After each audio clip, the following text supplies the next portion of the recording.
What is up, everybody? I am George Mossey. Please say hello to my co-host, Cara. So, Hi. 90 Day Fiance, hi. So, 90 Day Fiance, The Other Way, Season 4, Episode 10 is aired. Everybody made an appearance in this episode, so I don't have time to really lollygag around and talk about nothing. So, we need to talk about what happened in Egypt. So, Nicole has been in Egypt for 4 months. Now, first of all, I'm going to say that's longer than I projected. I think that was longer than anyone had projected. So, at this point, I owe a lot of people money because I bet that she would be out of there within a month. So, guys, give me some time to get you your money. I really thought I was going to be right. I'm sorry. I was wrong.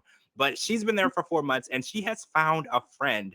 Now, Noran, who is a meditation slash yoga instructor, is a Egyptian woman who lives in a newer type lifestyle. Apparently, there's a place called New Cairo, and there's Yeah. obviously the original Cairo.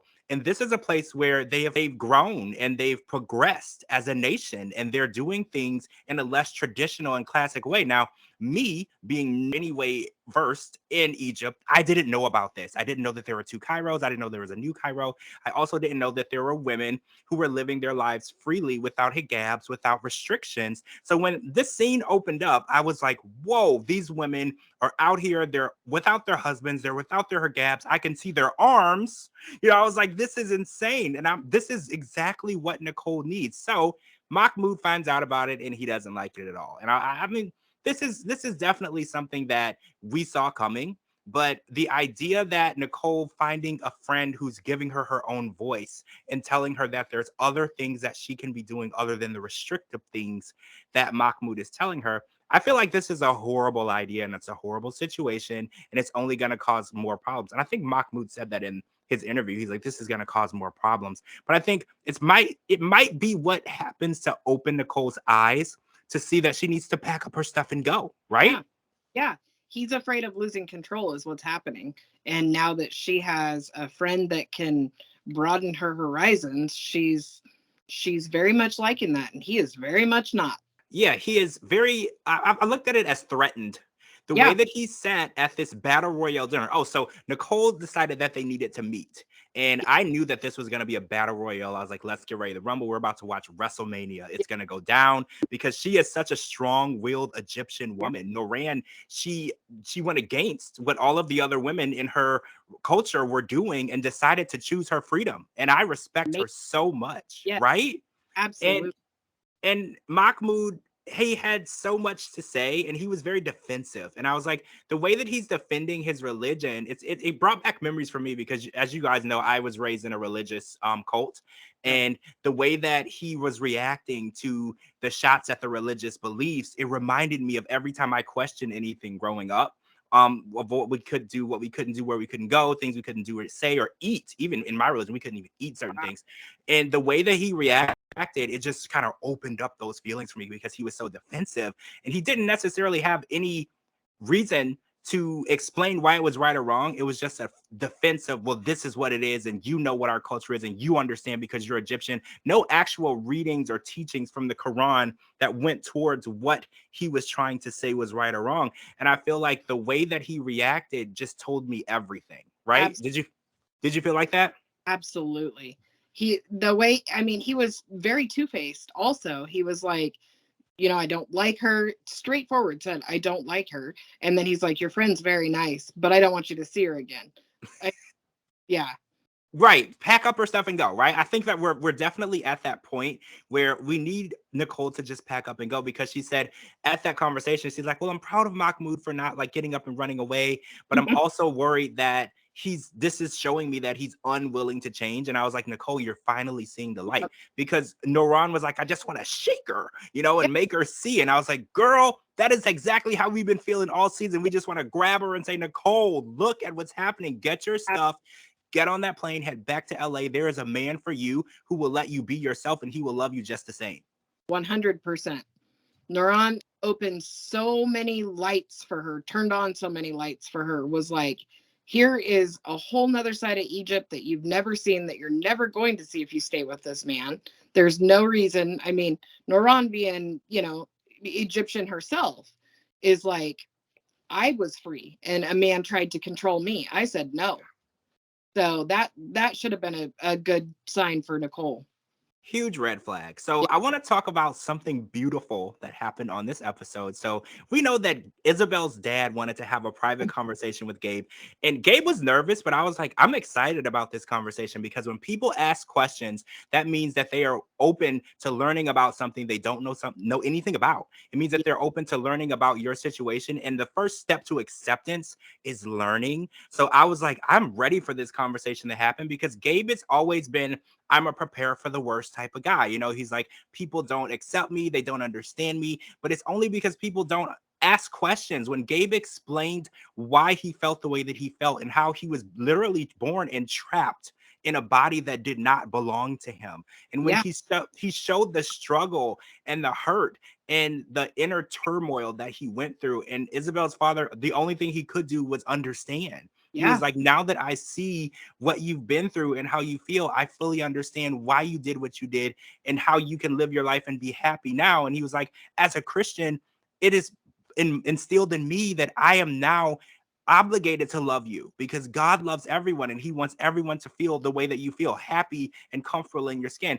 And it just made me so happy because we've been seeing a lot of non-progressive religion, Yeah. right? Like people who are just stuck in the 1400s, 1500, whatever they want to be stuck in, and they don't grow with the world. And it's like the religion in our Bibles and everything was written so long ago. We have to realize that we can't take everything literally in that book. If you are reading a book from the 1900s and it's 2023, you're not going to take everything literal from that book. So we have to look at it that way. Yeah. So I'm just so happy with what we saw in this episode. I was crying like a baby. I was crying like a baby. I thought it was beautiful. The way she acknowledged, the way Isabel acknowledged the fact that he asked her children first and then asked her father. I mean, I could feel her emotions through the TV, but I was so happy with the way the dad accepted him. The way he was asking questions, the way he just wanted to know. Yeah, it was great. I liked the fact that Gabe wanted to get permission because, all right, through the season, I've been saying it over and over. I was like, you don't need permission. You don't need approval. You love her. She loves you, whatever. But when he got the approval and permission in the way that Isabel appreciated it, like you said, I understood why he took those extra steps because, Yeah. some guys, they don't take those extra steps. They don't ask the dad. They don't get to know the family. They don't even get to know the kids right away.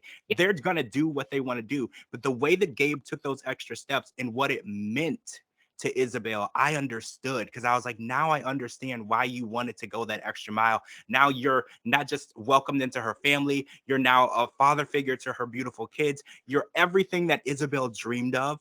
And he Absolutely. literally made himself a Disney prince, It was right? It was a a magical moment. yep. Absolutely. I couldn't be happier for them. And the I am adorable. beautiful, right? Like, congratulations. I can't wait to see the wedding. We're at episode 10. I think there's 5 more to go. We better see that wedding. I want to see it this season. Don't cheat us out of what we deserve, Yeah. TLC. We definitely deserve to see this wedding. And I want to see the families meshing together and everyone happy because Yeah. this is our first representation of a trans person on the show. And I want everything. Don't cheat us out of anything in this process. Yeah. I want to see it all. All right, so I want to talk about Debbie and Osama. So Debbie has been in Morocco for 3 days, 3 days, 3 days. And it started off pretty badly. And then the second day it got a little better. She rode on a camel. And then the third day, Osama took her to a amazing American English speaking poetry reading, which was very diverse. There was a lot of people there. It was a very young, fresh talent.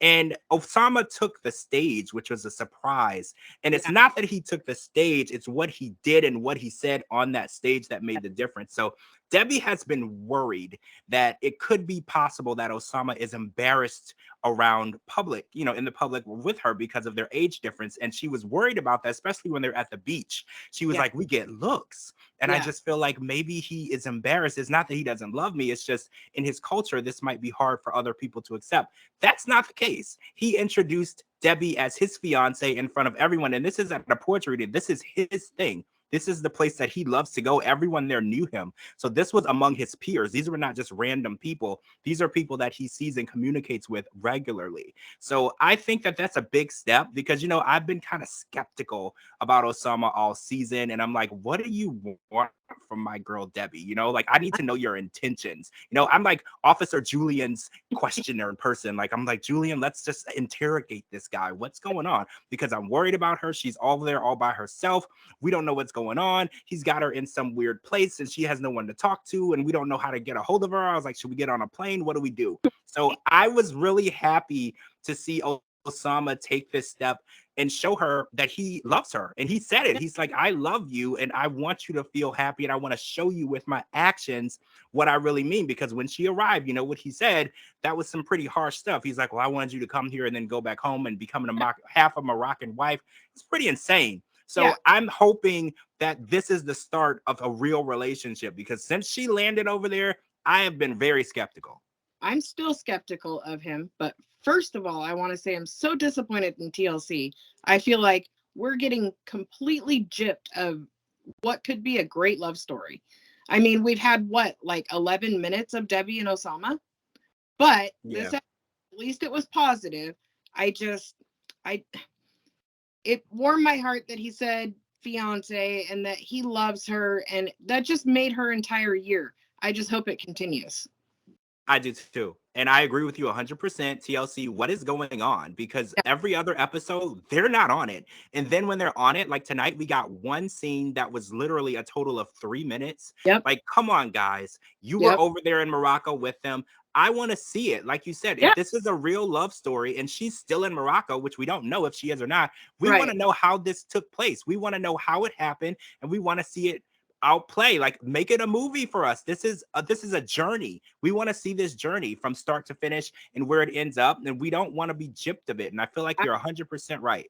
I want to see them cohabitating. I want to see them in the same house. I want to see them with the same people, not just at a poetry club, but I want to see them sit down for a meal. I want to see them cook for each other. I want to see their body language and the way they talk when they're not in public. I want to see all of that, but it's like we're just getting snippets. It's almost like everything we saw in the previews for the season coming up, you know?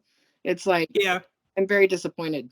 I am too. And I know we're going to see in a future episode, because I don't know if they're going to skip Debbie and Osama again next week, but we're going to see them go to Kimisset, and they're going to stay with Osama's parents for a few days, is what she said.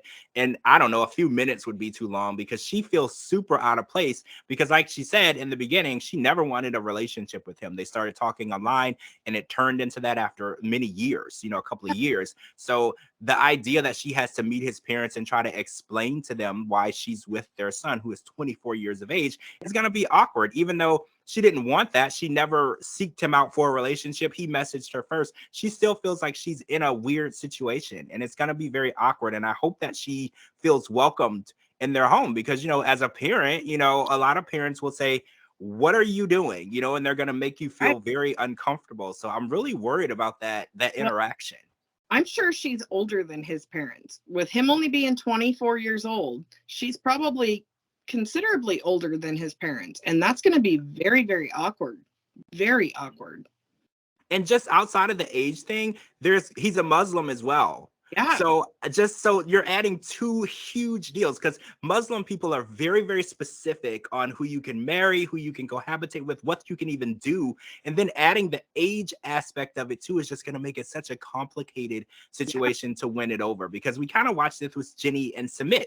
You know, we clearly know they love each other, but adding that age difference and that gap into it with the Indian culture, you know, it's just something that is almost impossible to break through. Yeah. So I'm wondering if they're going to fall in love and then the family is going to shut it down. Like, what is going to happen with that? Because they can love each other until the moon and back, but if it's family and their culture and religion won't allow it, it's just not going to happen. Yeah, it's scary. It's scary. I feel for Debbie. I'm on the edge of my seat with it.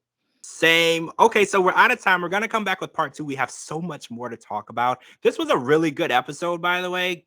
Great job, TLC. So I'm George Mossey. Make sure you follow me on all social media platforms at George Mossey, georgemossey.com, and anywhere you get your podcast. And you have to follow my co-host, Cara, too. Her links are right here at the bottom. I'm going to talk to all of you guys really soon.